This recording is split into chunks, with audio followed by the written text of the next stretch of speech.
ነገሮችን ማሰብ ነበረብሽ። ዛሬ ላይ ሄርሜላ ቀለበት ስታደርግ፣ ዛሬ ላይ አዲስ ህይወት ሲጀምር፣ ዛሬ ላይ አንቺን እንደማይፈልግሽ ሲያሳይሽ ነው እንደ ይሄ ነገሮች የሚታዩሽ። ቆይ በጣም በብዙ መንገድሽን እንድታስተካኪ እየነገርኩሽ ነበረ። ገባሽ? እኔ ፍቅሬም ክብሬም ሁሉም ነገር ያለው አብርሃም ጋር ነው እንጂ አንቺ ጋር ምንም የሚያደርሰን ነገር የለም። ስለማስመሰል ሳይሆን መክረሽ ምናምን ምታቂ ብልጥ ብትሆኚ እኮ ትረጃለሽ። አንዳንድ ነገሮችን መረዳት ትችይ ነበረ። እመኚኝ ሄርሜላ፣ ሩታ ምን አለሽ በይ። ጊዜ ሊፈጅ ይችላል። እግዚአብሔርን ጊዜ ሊፈጅ ይችላል። ወራት ሊፈጅ ይችላል። ወራት ሊፈጅ ይችላል። አመታት አላችሁ። ወራት ሊፈጅ ይችላል። እኔ እና እሱ አንድ ላይ ነው የምንኖረው። ከዚያ ያኔ አንቺ ታለቅሻለሽ፣ ያኔ ይከፋሻል፣ ያኔ ይደብርሻል። ምን ነው ያኔ በሰማሁኝ ምን ነው ያንን ነገር በተቀበልኩኝ ትያለሽ። ሰላም ሰላም፣ ውድ ቤተሰቦች እንዴት ደባደብ ነው እንደፈለገው መቶ እንዲጣሉ ነበር እንደፈለከው ሰላም ጤና ይስጥልን። ውድና የተከበራችሁ ውድ ቤተሰቦች እንኳን ወደዚህ ቻናል በሰላም በጤና መጣችሁ። ውድ ቤተሰቦቻችን እንግዲህ ለዚህ ቤት አዲስ ከሆናችሁ ማለትም ዛሬ የመጣችሁ ከሆናችሁ ለቤቴ ማለት ነው ላይክ ሰብስክራይብ በማድረግ አበረታቱኝ እላችኋለሁ። ውድ ቤተሰቦቻችን እንግዲህ ሄርሜላ ምን እንዳለች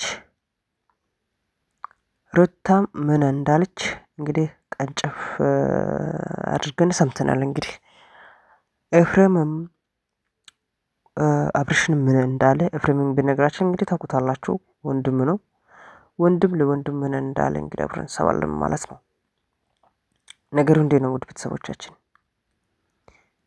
እንግዲህ ከነጎዳ ነው መሰለኝ ሄርሜላ እንግዲህ የቀለበት ፕሮግራም ተዘጋጅቶ ነበረ።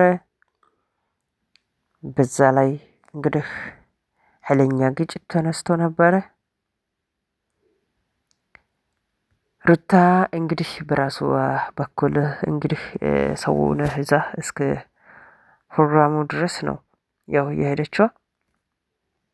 እንግዲህ የእነዚህ ሰዎች ድራማቸው እንግዲህ እየቀጠለ ነው። እንግዲህ ውድ ቤተሰቦቻችን የእነሱ ድራማ እንግዲህ ላጋራቸው። ሄርሜላ እንግዲህ ከዚህ በፊት አብርሽ ከአንቺ ጋር ላይኖርህ ብሎ አንቺን ስለምን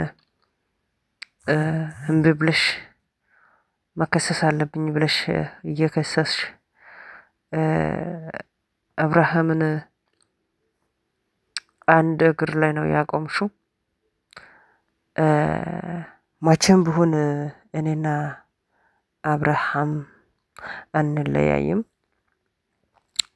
አብርሃምን በጣም ነው የምወደው ብላ እንግዲህ ለሩታ ምላሽ ትሰጣለች ሄርሜላ ማለት ነው።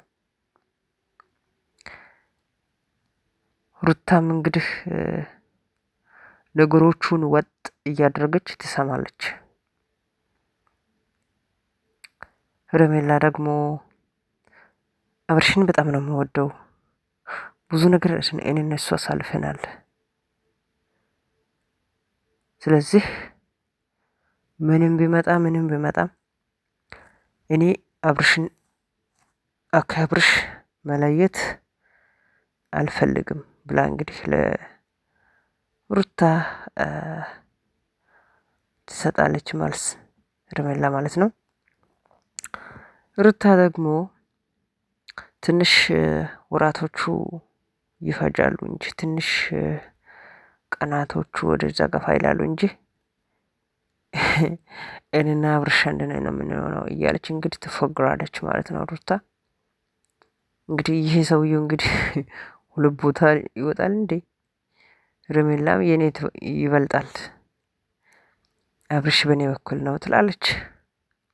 አንድ በሉት። ሩታም እንግዲህ የልጅ አባት ነው፣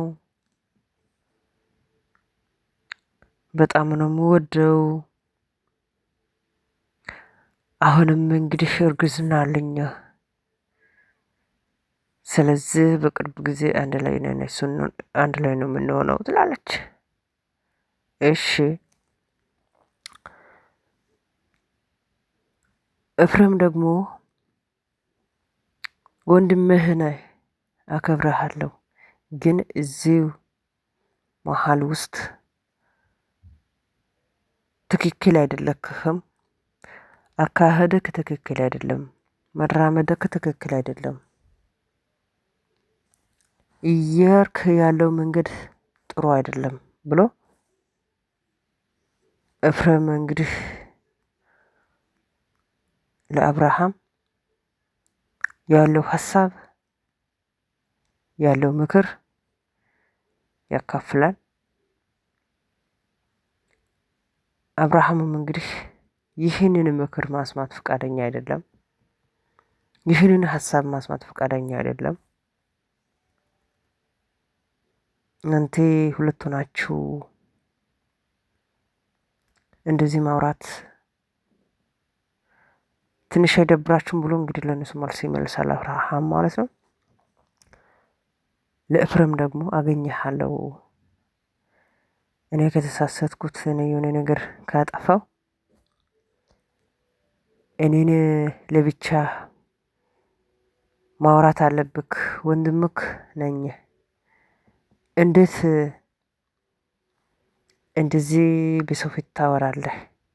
ያጠፋሁት ነገር ካለ በውስጥ እኔን አንተ መጨረስ አለብን። እንዴት ካሜራ ፊት እንደዚህ ታወራለህ?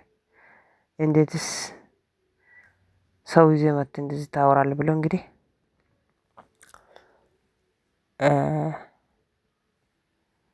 እንግዲህ ለኤፍሬም በንዴት መልስ ይሰጣል ወንድምየው ማለት ነው። እንግዲህ ኤፍሬምም እንደዛ አይደለም ማለት በሚዲያ በካሜራ ፊት ስለመጣን እውነቱን በካሜራ ፊት መናገር አለብን ብሎ እንግዲህ ወንድምየው ለሱ መልስ ይሰጣል። ወንድምና ወንድም እንግዲህ በእንደዚህ መልኩ ይጣላሉ ማለት ነው። እንግዲህ ቤተሰብ ሁኔታው እንዴት ነው ማለት እነዚህ ሰዎች ዛሬ ቀለበት አስረን ይላሉ፣ ከኔ ጎዳ ደግሞ እራት በላን ይላሉ። እንግዲህ ትንሽ ቆይቶ ደግሞ እንደዚህ ሆነን ይላሉ። ትንሽ ቆይቶ ደግሞ በዱላ ነው የሚመጡት፣ በስድብ ከነ ጎዳ ደግሞ በእንደዛው። የእነዚህ ሰዎች ፉክክር ምንድን ነው ማለት ሁኔታው እንዴት ነው ማለት ፈልጌ ነው። እና ውድ ቤተሰቦቻችን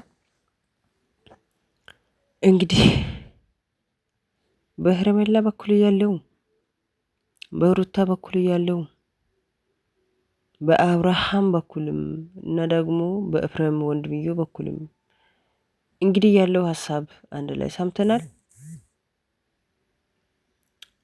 እንግዲህ በዚህ መሀል የኔ ይበልጣል የሚል ፉክክሮቹም አሉ እና አሪፍ ድራማ እየሰሩ ስለሆነ ደስ ይላል ድራማቸው። በቀጣይ ፓርት ደግሞ ይዤ እመጣለሁ። እንግዲህ ውድ ቤተሰቦቻችን፣ ውድ ተመልካቾቻችን ዛሬ እኔ ይዤ የመጣሁት ይሄ ይመስላል። ስለነበረን ቆይታ በጣም አመሰግናለሁ። ሀገራችንም ይጠብቀን፣ ጤናም ይስጠን። በቀጣይ ፓርት ላይ እንገናኛለን። በጣም አመሰግናለሁ። ጤና ይስጥልን እላችኋለሁ። ቤተሰቦቻችን ሰላም ለሁላችን ይሁን። ጤና ይስጠን አምላክ። ስደት ላይ ያላችሁ ክፉ አይንካችሁ፣ ፈጣሪ ይጠብቃችሁ፣ ሰላም ይስጣችሁ። ላይክ አትርሱት፣ ለኪኔን ይጠቅማል። አስተያየት ሀሳብ ካለ መጻፍ ትችላላችሁ። ቤት ክፍት ነው።